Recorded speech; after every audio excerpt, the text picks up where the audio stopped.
preparation techniques before or during practices? And are they the same on competition day, or do they differ? Well, I had a motto, and many of us in the gym had this motto at UCLA, and the motto was this: practice as if it's competition, but compete as if it's practice. Meaning every day matters. It's easy in the drudgery of training day in, day out, just to show up at the gym or show up on the track and work out hard. But if you're not mentally putting yourself in that competitive environment, then I think you're shortchanging yourself when it comes to the competition. And so what I did is, in the gym, when I performed a routine, I did what every gymnast would do in competition. I'd look at my coach, imagine he was the judge, I would raise my hand, just like a gymnast would signal the judge, and then I would turn and face the apparatus and begin a performance. I did that for every routine of my life for 12 years. I never said, hey coach, here I go, doing a routine now, and jump up there and do a routine. I signaled him as if he was a judge. And that told me this performance matters. It's not just going through the motions. And so to take that a step further, there are times that I would close my eyes and imagine I was at the Olympic Games and the gold medal was on the line, and I had to do this routine. I had to make it successfully. And I could get my heart to start pounding and feel that nervous energy that you tend to only feel in competition. I could feel that in a workout. So I felt like I was in the arena competing at the Olympics, for example, or at the NCAA championships, or whatever the big event was that was coming up.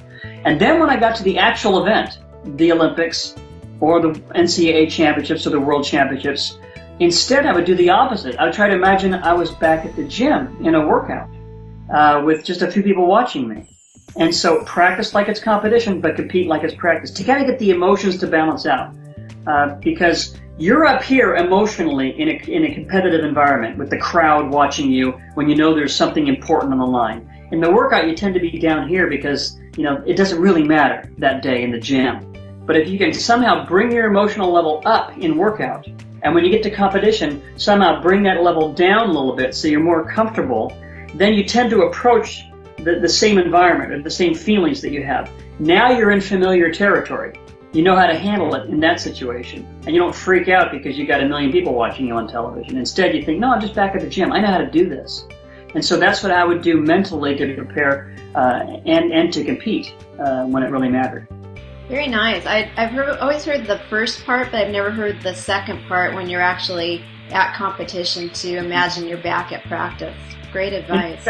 In fact, to take this a step further, when I showed up in an arena, I would go, before I did anything, before I touched the apparatus or even began stretching, I'd walk from event to event to event and say, how can I place this horizontal bar back at the gym? So where should I stand? Where should I begin? Should I begin facing this way, or should I begin facing this way towards the bar? I'd look at the pommel horse and say, how can I make this pommel horse feel like it's the pommel horse back at the gym? Should I face the pommel horse this way with the open space in front or behind me? Now, when I did it in the gym, I did it in the pommel horse was kind of at a certain side of the gym, and I always began with all the open space in front of me. So that's how I would do my routines in an arena, in a competition. Find the biggest open space where the pommel horse was, and I would start facing that way. So I felt like I was doing it back in the gym. I mean, I went that far, and it really did help, I thought. Very nice. Go to sportsmentaltoughness.com to get your free video training and guided visualization MP3 on how to perform under pressure. I'm Craig Sigl, the Mental Toughness Trainer.